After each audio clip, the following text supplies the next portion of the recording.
Good afternoon. Thank you so much for being here. Today is January the 17th, 2023. We're here for our work session on the Westside Youth Facility. I'm going to go ahead and officially call this meeting to order tonight. I do an invocation tonight, and I do the pledge tonight. Father, we thank you for another opportunity to come out and handle county business, Lord. We thank you for allowing us to be here, to gather here.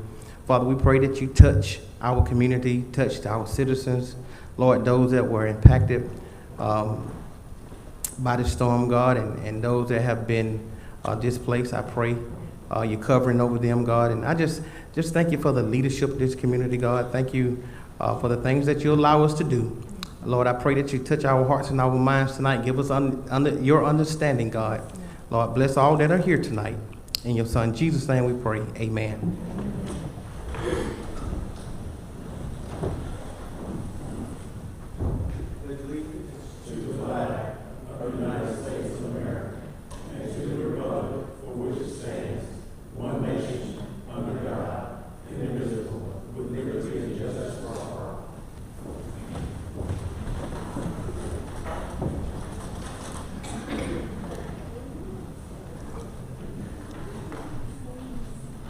Mr. Sims. Thank you, Mr. Chairman. Good evening, everyone. Tonight we have an update on our Westside Youth Facility. The purpose of this meeting is during our last meeting we had discussion about needing additional information from staff regarding making a sound decision on the final location. We have before you all our project manager, Mr. Jeff Prime. He's done a complete site assessment as well as evaluation of the three ranked candidate sites for your consideration, and we will have Mr. Prime start now. Good evening to each of you. Good evening, sir. As Mr. Sims said, we have gone back and, at your discretion, looked at the 12 plus sites that we presented last fall, and from that developed a ranking of our top three. And tonight what we're going to do is each of these three sites, any one of them will service this facility very effectively. They all have pros and cons. So tonight our intent is to present the report, present the pros and cons, and then allow you guys to have your discussion and hopefully give us a direction of which one of these three sites you'd like to move forward into the next phase. Just as a little reminder, is it on?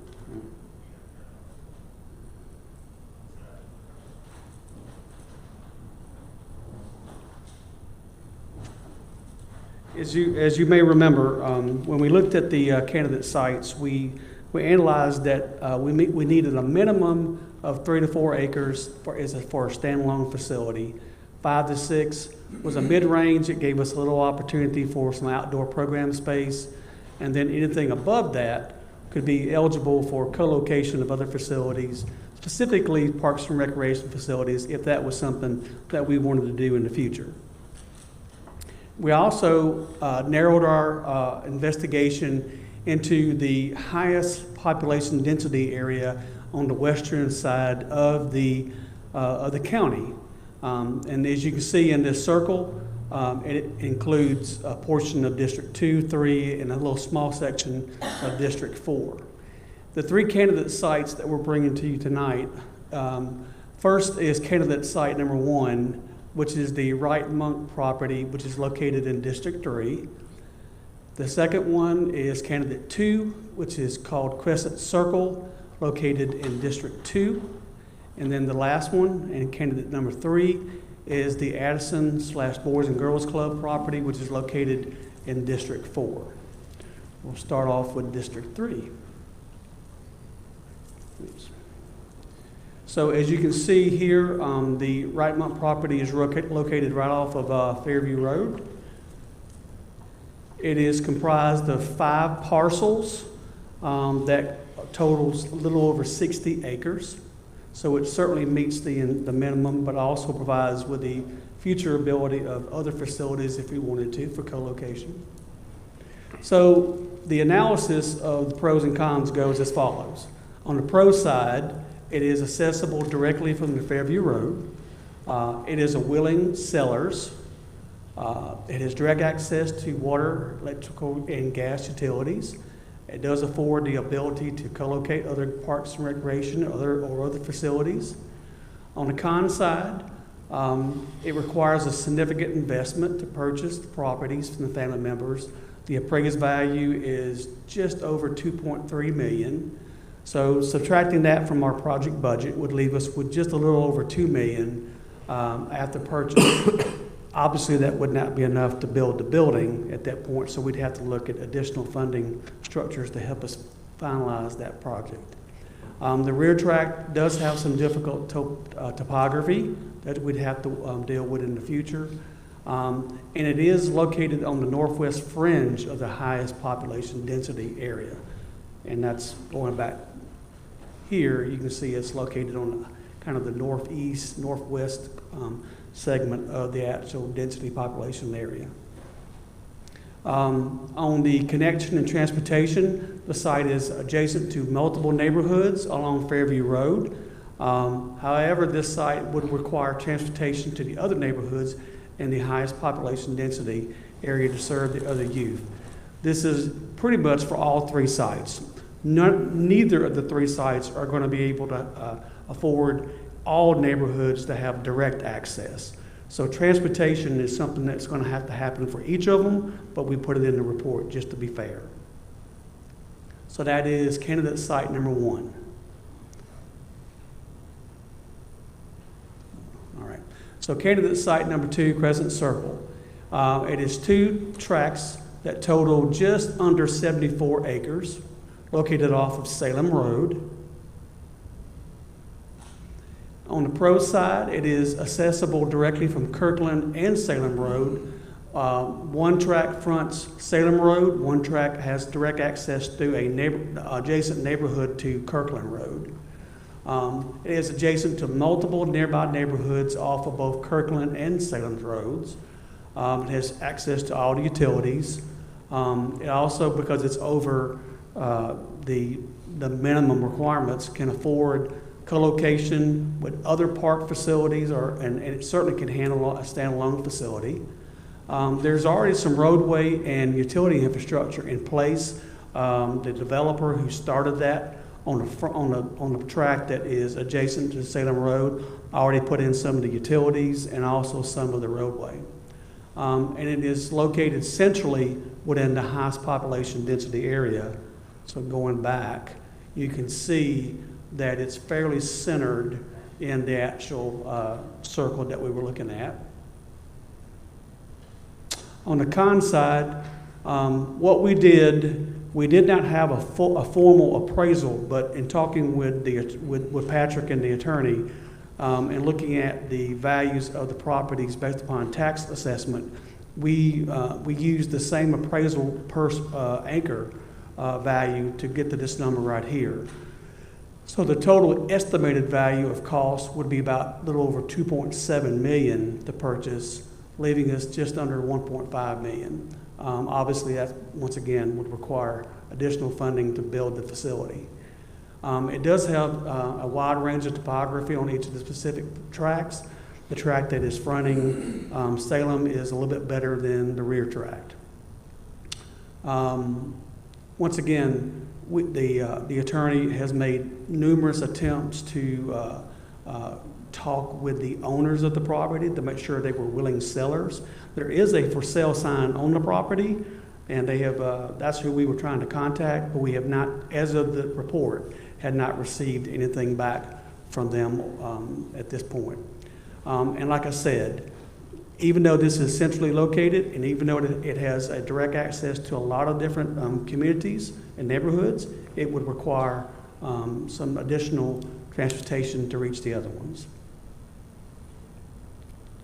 Next, and the last candidate is the candidate site number 3, Addison Boys and Girls Club. You can see It is just to kind of the southeast direction of the actual site. Population density. It is off of Browns Bridge Road. It's a 4-acre tract of land that fronts Brown Bridge Road. It is adjacent to a tract of land that about 11 acres that we own. I will say to you that 11 acres that we own really has very limited use that we could use it for. Passive recreation, probably at best. So the 4 acres is what we were using for the analysis. Accessible directly off Brown Bridge Road, adjacent to multiple neighborhoods off of that road, direct access to utilities.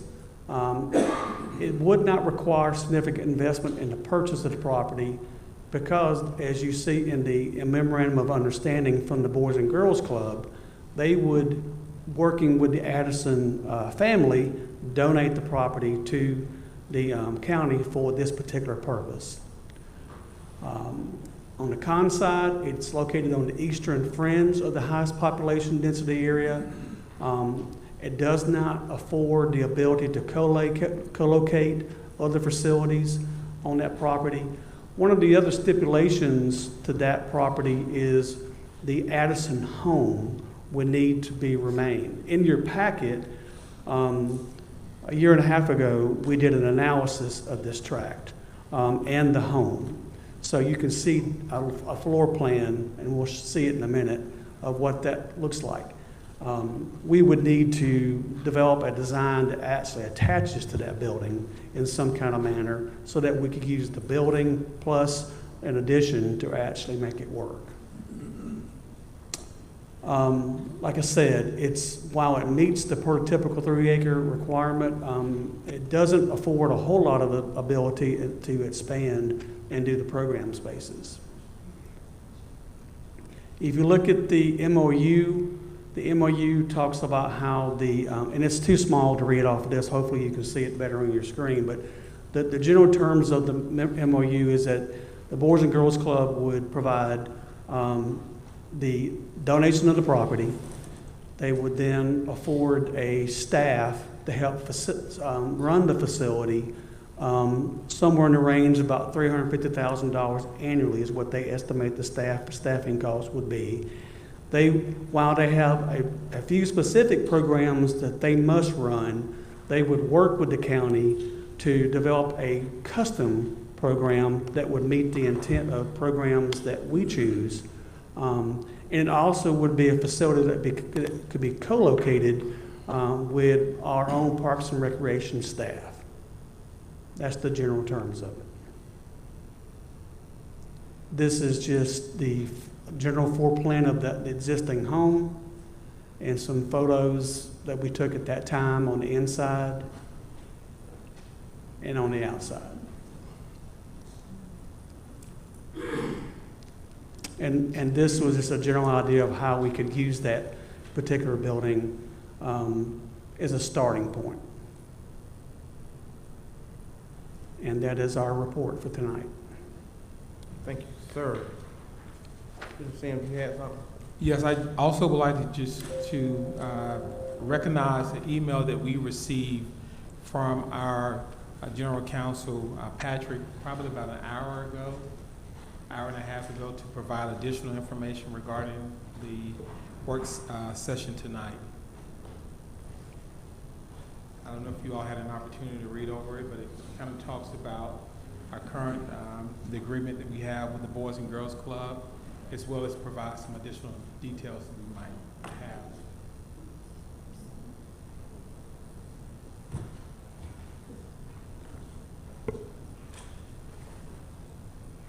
That's it from me, Mr. Chairman. Thank you. We're going to, Commissioner Henderson, we're going to open up for questions at this point. Okay, sir. Yeah. Thank you. County Manager, could you read that email out for me, please? Could you read out? Sure. Please, sir. The email? Yes, sir, and I have a question. It says, since you are discussing the location of the Westside Youth Center and by extension the Boys and Girls Club at tonight's meeting, I thought it might be instructive to remind you of a few underlying facts. First, while a recreation facility on the west side of the county is an approved project in the 2017 SPLOST ballot, there is no legal requirement that the project be located in any particular commission district. You are free to locate the project at such location as you see fit, provided it is on the west side of the county.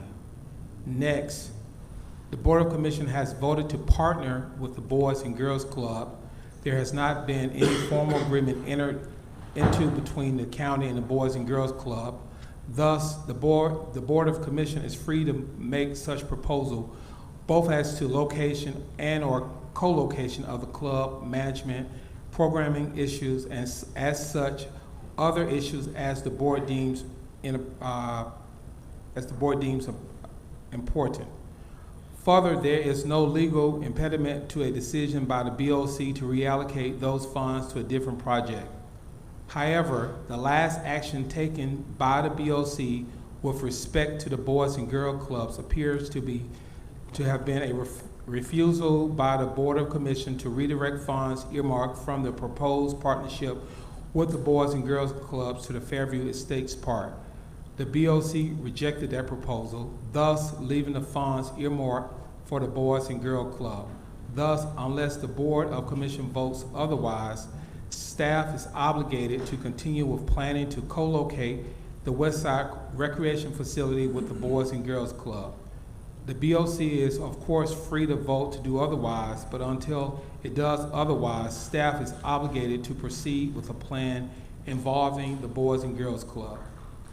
In short, the BOC is free to locate the Westside Recreation Facility anywhere on the west side of the county that the board determines is appropriate. Further, the BOC is also free to vote to reallocate the funding from the Boys and Girls Clubs to different projects. Neither of those actions have been accomplished by the BOC. Until such action is taken, staff is left to proceed under the prior discussion of the BOC. That concludes. Thank you. Well, I think we have kind of discussed all three of these locations. And I think we discussed it, what was it, about a month and a half ago, in executive session down on the first floor. And what we were talking about it, if my memory serves me right, anybody can chime in and tell me whether I'm on it or not on it. And what we had boiled down to at that particular time was, I think Commissioner Cowan had said what he said was, and I guess I ain't calling you out, but I'm just trying to tell you what I said. You correct me, you were there. What he said was that if the recreation felt that we needed a park over in District 3, over at the, I'm gonna call it the Monk property, that we were supposed to get, somebody was supposed to get in contact with him or with the board and told him was that a appropriate place to put a lot of stuff there on it. Before that, I had a meeting in Nelson Heights, town hall meeting, in which the tree line subdivision, which most of the property that we're referring to as the Addison property, which is off of Brown Beach Road. The room was full, and I probably, if you go on my page, you probably can hear what the folks said about it. First thing they said was the tree line subdivision, where it's located, that they didn't want anything over in that particular area until there was a meeting with the constituents, the people, the elected voters, that they didn't want the county just place anything in the district. They went on to say, Ms. Annette, who's the homeowner association, and anybody feel free to correct me again, she said that if they would have had anything to do with it, they wanted that particular monies to be put back into District 3 as for a nice park over in that particular area. And that was what I thought was the direction of the board. So I'm just kind of feel why we keep going over the same stuff over and over. And so I guess the question, I guess it is to our interim county manager, was Dwayne contacted and what did he say about having a city pond over on this Suzette Monk property. And I think it was about 60 acres. If I'm not mistaken, about 60 acres. What did he say? In one discussion that we had prior to that, if my memory serves me back again, was that it could be done in phases. So where we at on that, Mr. County Manager? Mr. Sims. Okay, thank you. So, Commissioner Henderson, let me start off with addressing your questions. The first one was, the purpose of this meeting was following up the questions or concerns Commissioner Cowan had in the meeting where he needed additional details regarding the assessment. So that's the purpose of having the work session today. Based on that meeting that I heard, we needed to provide you all details on the site locations. We provided costs, we provided today pros and cons, we provided details for you all to make a good assessment. As far as the different locations, at this point, we recognize all three, as our project manager stated, all three of the sites before you all today can serve our county. We also checked with our county attorney, and there's no stipulations that a facility has to be in District 2 or District 3. I understand that it needs to be on the west side. So the sites before you all today are considered west side for this particular location. We also recognize when you said about Dwayne, Dwayne is one of the directors that reports to the manager, and from my understanding in the meeting, we were supposed to provide you all this information, and I'm providing you all the information that you all need to make a sound decision. As far as with City Pond, I'm not familiar with that. I thought we were supposed to kind of bring you all the highest and best site potential locations for a youth facility, and that's what we've done tonight. Just one last follow-up, please. If Go I may, ahead, sir. The follow-up question is this, are we as a board in the business, first of all, of just telling the people whom we represent, hey, it don't matter what you say, if we want it there, we're not even gonna discuss it with you, we're just gonna have a meeting and do it. We should not be into that business, first of all. And second of all, you know, I'm hoping that Commissioner Cowan could tell us himself exactly what as far as he meant in that last meeting that we had when we were talking about the Monk property. Thank you. Commissioner Sanders. Just to answer your question a little bit, Commissioner Henderson, Commissioner Cowan had asked if we had needed the 60 acres and wanted us to go, well, not us, to go and ask. Hold on for 1 second. Mr. Bryan, if you would stay with us for just a few more moments, please. Thank you, sir. And he had wanted to ask to see if we needed ballparks and fields on that side of town, and to ask Dwayne. So we never did that. He asked about 2 or 3 times and we never got back to him. So I took the initiative to ask our director, and I forward that completely over to you. We are lacking, as he stated, we are lacking fields, ballparks, and turning kids away because we don't have the accessibility and we don't have the space, especially on the west side. And District 3 is the most dense with your kids. They don't have the ballparks. I just recently had a constituent complaining that there's no ball fields and parks for the children in District 3, especially at the schools in District 3. There's no ballparks and fields at the schools in District 3. So that's another issue.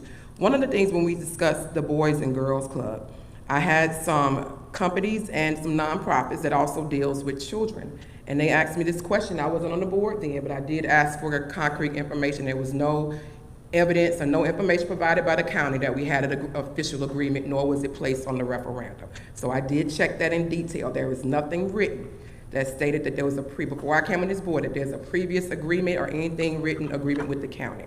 So those nonprofits asked, when did we as a county put out a bid to the other nonprofits to see if they wanted to be a part or to put their bid in to be the company or the nonprofit for the kids? Because we do have nonprofits in District 3, and I've also met a couple that have nonprofits that actually associate with children and have programming, and we did not put out a bid to see who is going to be the best fit or the nonprofit to actually manage. I also met with some administrators, and one of the things they said, and this is not coming down to Boys and Girls Club, but it always comes up, it seems like that's where you're trying to push everybody, is towards that. As I stated before, the Boys and Girls Club is a great organization. It was an organization that was put in place for us baby boomers and Generation X. It was superb. But now we have a new generation, Generation Y, Z, our social media generation, and their programming does not cater to that. I even dissected that programming and brought it to us. Douglas County just built their own Youth Innovation Center that is controlled by the county. The county did it with their Community Service Board. And if you know what a Community Service Board is, a lot of counties have those put in place to help with mental health and trauma, which we do not have here in Newton County, which is why I was sent to Arizona and Ohio to help establish one here in Newton County. They came together. That Community Service Board actually applies for the grants for those youth to be able to have for trauma and mental health, which was one of the programming that the youth wanted for this. So going back, I also have a petition from those residents stating they came before the board. The petition has almost 200 plus signatures, a recent petition saying they did not want their tax dollars going to the Boys and Girls Club. They wanted a facility that was created by the county. There's also letters I have right here from each constituent. They wrote in detail. Every commissioner has this because it went directly to them. That is actually sent right here. So that is my issue, is that we're forcing our community to something that they're not looking for. Going to the schools, I talk to the administrators, I talk to the teachers, and I talk to the parents. You know what the administrator said to me? Why do counties or certain areas think that the answer for minority communities is the Boys and Girls Club? Why do they think that? And if you look at the statistics of who actually attends the Boys and Girls Club, see, I believe in data. I believe in going and seeking information and not just speaking out the side of my neck. I love bringing information back to people. And if you go on the Boys and Girls Club website, minority kids, which is on the Westside, do not attend the Boys and Girls Club. That's their national record statistics. You can go there right now.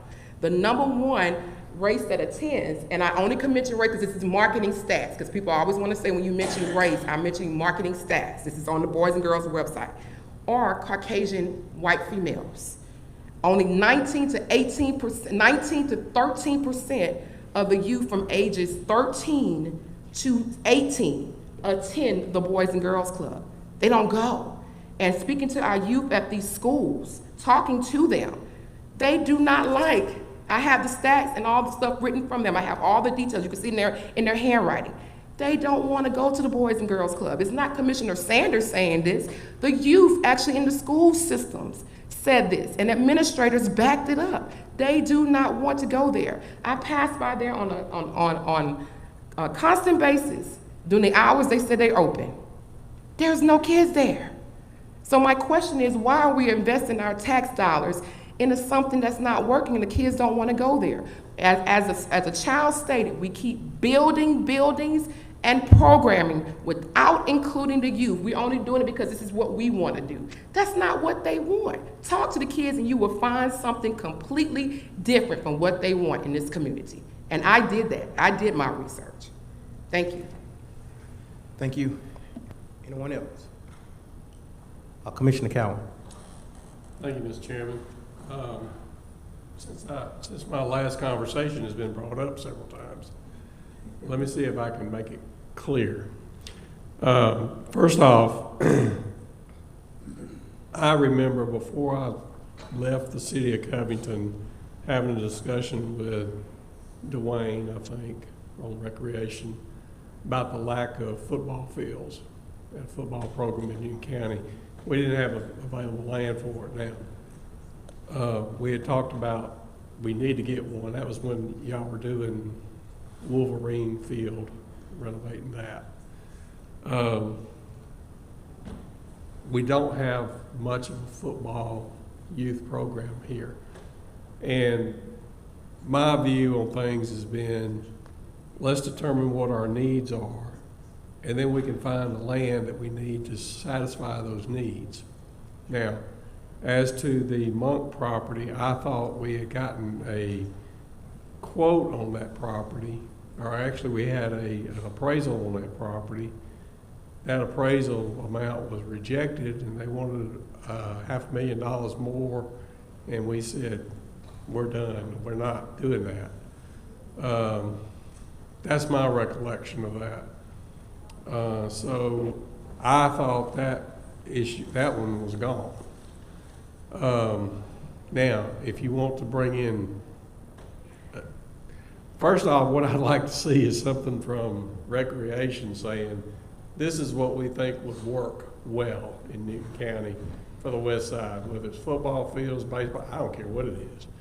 Something that'll work well.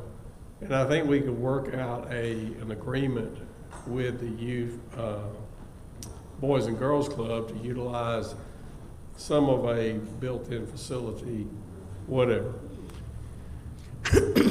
I'd like to see that. I hadn't seen it yet. And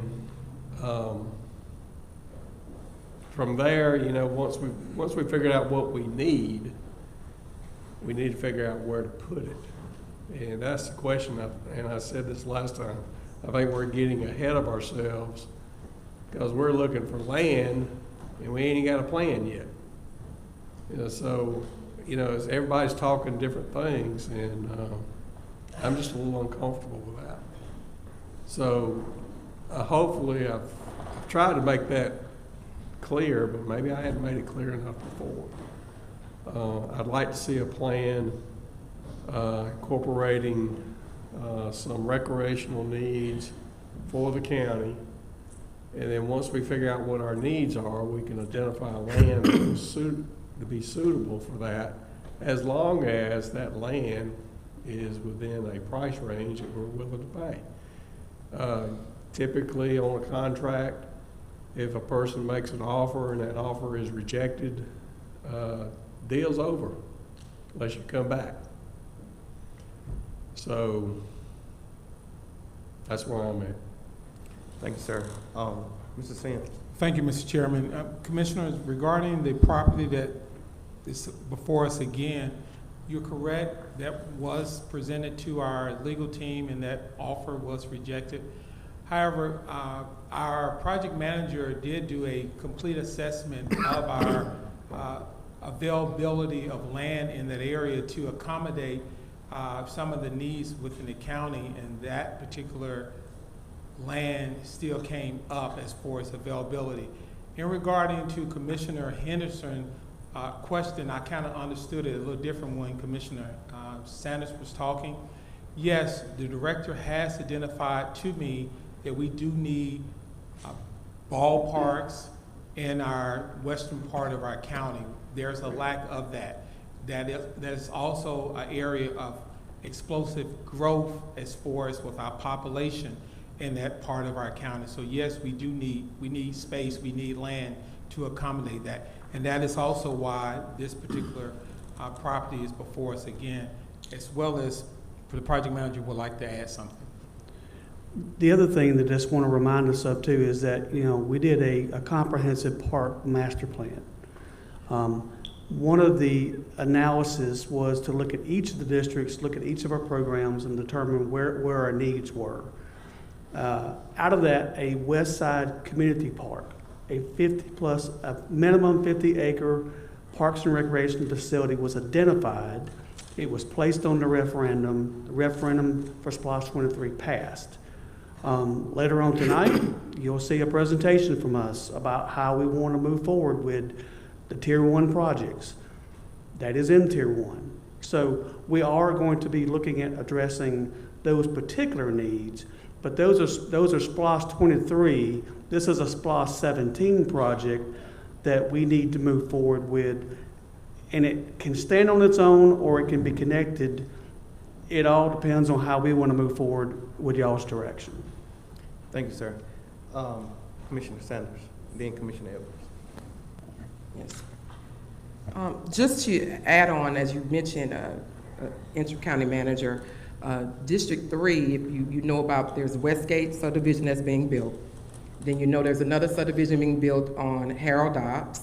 There's also apartment complexes behind Ginn, and also subdivisions about to be built on Ginn. There's also a It's across from Live Oak. It used to be District 3, but now it's 4, but it's still considered in the area. That's about, what, 200 townhomes in that area? So all that's District 3. Where are these kids gonna go? They can't go anywhere now. And I get that you're saying we need to look at 2 and 4, but where are these kids in District 3 gonna go? They cannot go to Denny Dobbs or Turner Lake because it's 20 minutes away. I've done the research even when I was campaigning. I did every park. I did the research on how far Parks and Recs is from District 3, even from the north side of District 3. We got 180 acres. We need to, 80 acres. We need to build that out for the people on that side as well. Where are these kids gonna go? We're sitting here fussing and fighting about on what side and what area, but we know this one specific area that I happen to so represent has the most kids in population. It's not about Commissioner Sanders. It's about the people in this community that we need to serve, that don't have parks and recreation, that don't have these various things. The constituents in District 3, when I ran for office, the first thing the parents, those who have children in this district said, we need a park. Our kids have no place to go. Certain subdivisions, kids had guns in there. I can name a subdivision now with some constituents out here. A 14-year-old with a gun in their hand. They have nothing to do. We gotta find something for our kids to do, or are we gonna be constantly having more crime in the area? Let's think about our kids, not ourselves. Thank you. Commissioner Edwards. Commissioner Edwards. Thank you, Mr. Chair. So I may have missed it because I was looking at Q Public on these nice new computers. But so what the initial outlay, capital outlay for the Addison property? What are we looking at there? I didn't see. So under this particular proposal from the Boys and Girls Club, the Addison property would be donated to them, and then they would donate it to the county for the purpose of a joint facility. So there is no capital outlay for the purchase of the property. We would then have the rest of the funds to do a facility. And that facility, those funds can be used for property improvement as well, correct? Oh, absolutely. And there would be some property improvements there. You'd have to have, you'd have to add parking and so forth. Now, I will say to you, 4 acres, once you add a building, stormwater detention, parking, you're going to be pretty much, that's what you're going to get. I mean, you're not going to have a whole lot of outdoor program space there. Specifically because you also have to work around the existing house, which is a beautiful home. And as you can see here, can be used for program type purposes. We would just have to kind of build that into our designing process if y'all went that direction. And the adjoining county property of 11 acres. So basically, is that litigation property? Yes, it was. And basically what it was, there's a drainage. It drains the actual part of the property. And to Commissioner Henderson's point, that, we looked at the possibility of having like a passive trail that would be connected to this property. And the neighborhood was really not in favor of that. They didn't want to have, at least my understanding of it, and you're agreeing, that they didn't want to have like public access to that could get people close inside their neighborhood as well. And that was part of what they were concerned about. A trail that would be put in there, they didn't want a trail near the house, is that what I'm hearing? My understanding or my interpretation of what they were saying is that would invite a lot of public people to be walking back behind their houses and kind of like the trails we funded already, helped fund already in the county. They go right behind people's houses, right by people's houses. Yes, sir, I understand. Thank you, Mr. Chairman. Thank you. Commissioner Henderson. Thank you. I just want to just a little bit about this. If we were saying that we wanted to go out there and put something over in District 1, them folks raise so much hell, they come up here and fill up the courthouse outside, up to the top, and they would be mad. They did it about the fire station, when they wanted the fire station. Hey guys. But hey, may I finish, Hey, guys. please? Okay. I didn't interrupt him. Hey guys, go ahead. And they would be mad. They would be mad. Now, what we talking about, because this is a Afro-American community, with a lot of Afro-American there. They said, we just gonna come in, we're not even gonna have a community meeting. We don't even gonna think about y'all. We're gonna put over in your neighborhood what you said you didn't want. We're gonna put it over there anyway. Same folks you ran around and knocked on the doors asking to vote for you, then you're gonna go into their community and put it what you want there. We didn't even call a work session or something. They call them over and say, come in, let me see how you feel. Then we'll be with everybody else. But not those folks. We couldn't do that in no district. But over in District 4, and then you come and slide around over to District 3 and you do it to us, but you won't do it to nobody else. Well, maybe it make you feel good, and then you say the Boys and Girls Club. If you were to lower the rates for the kids who play in recreation, they're paying $150 for football now. Lower the rates, make it free. You could get the children something to do. But instead you can bring the Boys and Girls Club, charging me more money. But that's all right, that's how you do it.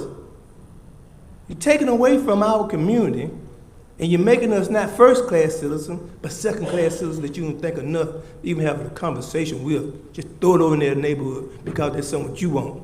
And then most of the folks who make a decision, and I said, they get mad at me anyway, do things to Nelson Heights anyway, don't even live in the community, don't live here, weren't raised up here, didn't know the struggle that we had. They don't even know how when my mother drove me from the square home because the skinheads were up here in town. They don't know about that. And they're doing the exact same things now. But it's all right. There's going to be a change. Commissioner Sanders and then Commissioner Edwards. I just have a quick question, because the art of negotiation. We already mentioned the price. They did mention the price, so I can say that right. Well, it's already out anyway. $2.3 million. So the owner came back with a counter offer that was almost close to that in the middle. My question is, and the commissioners, you don't have to answer now, but I would like to know, I guess if we go into executive session, why we didn't go back to negotiate. That's all part of negotiation. The person had a higher rate.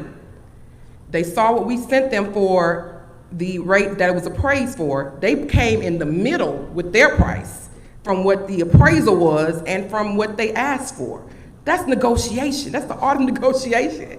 So why we did not go back, if that 60 acres of land is perfect and great for the community, why didn't we go back and negotiate with those individuals to say, hey, your price is a little bit too high, maybe you need to go to 2.5. So that was my question. We just left it alone with their price, not even going back to that individual. So that was my question. And my second question is, not a question, it's a statement. We're talking about tree lining. I caught HE double hockey sticks when it was suggested to be put in Fairview Estates on 12 acres that is owned by the county. Now it's okay to put it on property next to tree lining, and these individuals said that they didn't want it. And I actually heard, I was at the town hall, they said it. So I'm confused on the situation. We had 12 acres of land that was free. And when I was in a meeting with the previous county manager, the previous attorney, if I would have agreed to go with the Boys and Girls Club, they were going to put a community center, which I put that information on Facebook with the actual words and document that they said it in the email. They were going to put that community center on Fairview Estates if I would agree to partner with the Boys and Girls Club. But now we're talking about putting it in a place where you had a whole subdivision that came up here and said, we don't want it next to ours. I had no idea the Addison property was even the Boys and Girls property. It's the first time I'm ever hearing that. I knew we were negotiating it to be land that was given to the county, but I had maybe I'm the only one. I didn't even know that was the Boys and Girls Club, because when that property was presented to us as the Boys and Girls Club, it was on Brown Bridge. And I brought up the fact that that property had just closed in September. And it was not under the Boys and Girls name. So now there's a different property that the Boys and Girls Club own. I am totally confused. Commissioner Edwards, and then Commissioner Edwards, Commissioner Cowan, and Commissioner Mason. Guys, listen, we did this all last year. We fought all last year about a location for this site. We're gonna have to make a decision. We ain't keep coming here, Brother Munt, talking about where we're gonna put the Westside Youth Facility. So I'm gonna ask in a few minutes that we make some kind of decision. Commissioner Edwards, you go first. Commissioner Cowan, you next, and then Commissioner Mason.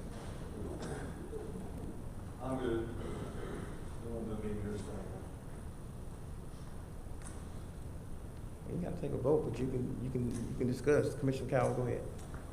Jeff, you mentioned a while ago on your comprehensive plan, you needed at least 50 acres, didn't you? For the community, Westside Community Park, yes, sir. For Westside Community Park, you need at least 50 acres. Right, yes, sir. And that, so as I was saying, as part of the Parks and Recreation Master Plan, I did an assessment of all the needs. And one of the highest ranked needs was a community park on the west side of the community. Right. And that's what got approved. All right. Have we identified the potential uses of how that's going to be laid out? So in the Parks and Recreation plan, it describes the general components that would make up a community park. And it's, that doesn't mean it has to be these specific things, because the community can drive what they want, but it's gonna be active recreation fields, maybe tennis courts, trails. It could be a community center building if you had the funding for that, and so forth. Well, I've got in my mind what I envision. Oh, I understand. But They just give us kind of like a framework, and then we customize it to specifically what we are. But they are also trying to make sure that they get a count of, like you said earlier, the number of football fields and baseball fields to try to help give Parks and Rec what they need for the programs that Right. they're so woefully behind on. Right. I just don't see it not working with the Boys and Girls Club and a county facility. I just don't see, I guess because I do so many leases and stuff like that, I just don't see it being a problem. But everybody wants their own thing. I don't like that. I'd like to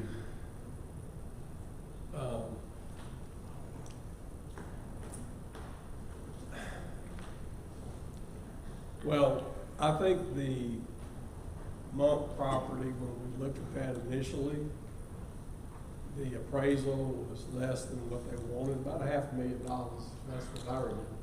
About $500,000. The appraisal was 2.3. They asked for 3, and they came back and said 2.7. But we never went back to negotiate. We just said No, we just said stop. so, and that was the problem. My question is why you didn't negotiate, because I'm pretty sure they could have been. I mean, the inflation. Mr. Chairman, I think So- some so- of this so discussion guys- might have to go in legal. Wait a minute. Yes. I asked. Wait a I minute. asked. Hold on a second. Wait a minute. My issue was, let's figure out what the county needs are, and I hadn't seen that yet. I haven't seen anything from recreation, I hadn't seen any kind of schematic. First time I've heard he needs 50 acres to do a community park. We've got this in on SPLOST, I think. That will be part of the process for the SPLOST 23 project, which is to develop a concept, go through a very similar process like we did for Spring Hill Park. Develop a concept, use that to help go through a process of analyzing sites, and then come to you with a ranking of sites that meet the needs, and then determine what is the best location. And that also could be a public input process to involve with that as well, of course, like we did to Spring Hill Park. Well, I'd like to see something from our recreation folks that says these are the needs for the county. And to meet those needs, we need X amount of land, like you just recommended, 50 acres, whatever. And what's going to be used for. The key thing that worries me, we ain't got no insurance, y'all. And we're about to build another place where people won't get hurt. And I said, I think you better get your insurance first. But that's me. So, Commissioners, as a point of clarification, we can discuss the appraised values here. However, I do request that any negotiation discussions happen in executive session. That's exactly right. And then also there was a question about whether or not we can vote in work session. We can. If the board would like, we can make a decision tonight on a location and then recess the executive session to discuss logistics and pricing. Commissioner Mason. Thank you, Mr. Chair. So Jeff, when we're looking at all three of these proposed site plans, are all three of them near subdivisions? Yes. And so because they're all three near subdivisions, have we as the county had conversations with the residents in all three of these locations to kind of see if this is something that they would want in that specific area? No, sir, we have not had like a public town hall on this. It's all of our public discussions have been in this forum with you guys. So basically, all three of these locations is going to be near some type of subdivision or residential housing, all three of them. One of the characteristics that we were looking at to make sure they met the minimum intent was, were they surrounded by neighborhoods? They all are. No matter where we put it on the west side, we were going to have to deal with transportation to transport students there, which is one of the reasons why you guys are buying additional vans for Parks and Rec for that very purpose. So wherever we put them, whichever one of these three sites that we work on, Parks and Rec will have to work with partnering and put together a transportation plan to pick up the students from the other areas. But each of these are surrounded by neighborhoods, and they basically have a direct access for kids to walk there from those neighborhoods. So and this may be a question we may not be able to answer as of yet, but would there be some type of buffer around the location? Because I think I've heard some residents, by having a facility in or near their homes, basically with security, they want to make sure that we aren't nurturing a culture where the youth could potentially engage in some form of activity that would be negative activity or potentially criminal activity. So I think from what I've heard in the past, most of the residents, their greatest concern is security. They don't want any youth near their homes that could potentially engage in such or potential criminal activity. So would we also, a part of the plan, make sure that we have that in place, like buffers, as well as, you know, engaging in additional security to make sure that our residents feel safe with it being there? And of course, the programs should help nurture those youth to keep them actively involved, because I think that's the intent, is to have programs to keep them actively involved so that it would prevent any type of them engaging in any type of criminal activity. So obviously, Parks and Recreation as a department would be actively involved with supervising any kind of activities that are on the property. All of our facilities have a form of security systems through either cameras or some other kind of mode that we can make sure that we secure the facilities even or secure them off hours when we're not there. So all that would be taken into consideration. Buffering as much as you can, depending on what the site location allows you to do. Yes, sir, absolutely. And I think, too, and that's pretty much what you do at any of those facilities. Right. And I think so too, and I just kind of wanted to make sure that we as the board are clear. The Westside Youth Facility Project and the Westside Community Park are two completely different projects. They're not the same. That is correct. So the Westside Youth Facility basically had some funds that were earmarked from the 2017 SPLOST, whereas the Westside Community Park basically has $5 million that's set aside for the Westside Community Park, which I believe this board did elect that Westside Community Park would be in District 3. Is that correct? I think it's $3 million. It's $3 million. Yeah. Okay, so $3 million would be set aside for that Westside Community Park. That's my understanding of how you left it for that particular park. Yes, okay. sir. I just wanted to get clarity and make sure that we, as the board, understand these are two different projects. That's, and And I was don't trying wanna to help you with confuse, that. our citizens as well. I don't want them to be confused to think that the Westside Youth Facility and the Westside Community Park are the same. They're actually different, and we have separate funds earmarked for both of those projects so that we can move forward in both of those projects. So we will get a Westside Community Park that this board has stated that park will go in District 3. And then the Westside Youth Facility, which was from 2017, was slated for the West Side, which encompasses Districts 2, 3, and 4. Yes, sir. That's my understanding. Okay, so I just wanted to get clarity to make sure that the clarification was out there. And then the other clarity, just for one last clarity, is the Comprehensive Parks Master Plan stipulates in the highest level of detail that they can at that level, what each of those additional parks are, what they should be made of, the size of them, what kind of programs that they would recommend to go in them, and the general area of the community that they need to go. And we did that analysis so we would have that roadmap to help guide us down that path. And so we've got that. And the community were involved with all aspects of that plan.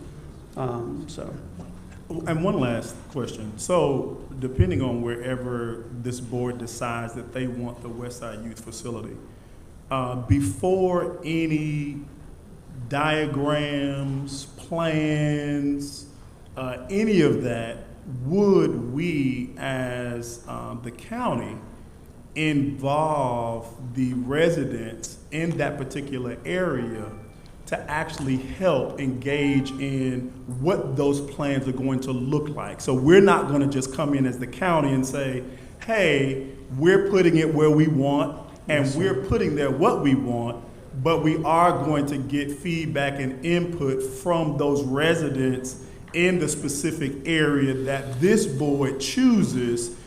We will kind of work directly with those residents to kind of help come up with what that would look like and what uses they would like to see. Yes, sir, absolutely. One of the very first steps we would do with working with our consultant is to actually do public workshops and work with the groups. And we've already got a good start of data that Commissioner Sanders has already put together by talking with the youth. And we'd have youth. We would do all these things to make sure that the programs and the facility is customized to meet the specific needs that you guys want it to be. And that would be the purpose of it. Yes, sir. Thank you, Mr. Chair. All right, Mr. Sims. Thank you, Mr. Chairman. I would like to just recognize some of the things that we're talking about, we've already completed as an organizational staff. We had the consultants with the Parks and Recreation come present to you all the findings from their report on what's needed in our county. Also, Commissioner Sanders had a forum that I attended that we received some feedback from the citizens in that area about what they were looking for as far as for a youth facility. So I just don't want it to appear as if that we haven't done any of these things. These things have already taken place. At this point, what we would like, we've identified several locations. We've narrowed it down to 3. We have the 3 before you all. We would like, at this point, you all's decision on how we need to proceed. Thank you. So I'm on. It's 7 o'clock. Guys, I'm gonna ask you, we're gonna talk about this in executive session. Not tonight, but we'll talk about this in executive session. It is 7 o'clock. We definitely got to adjourn this meeting and move into our regular scheduled meeting tonight. Can I get a motion, please? So moved. Can I get a second? Second. It's been motioned by Commissioner Mason and second by Commissioner Edwards. Any discussion? All in favor? We stand adjourned.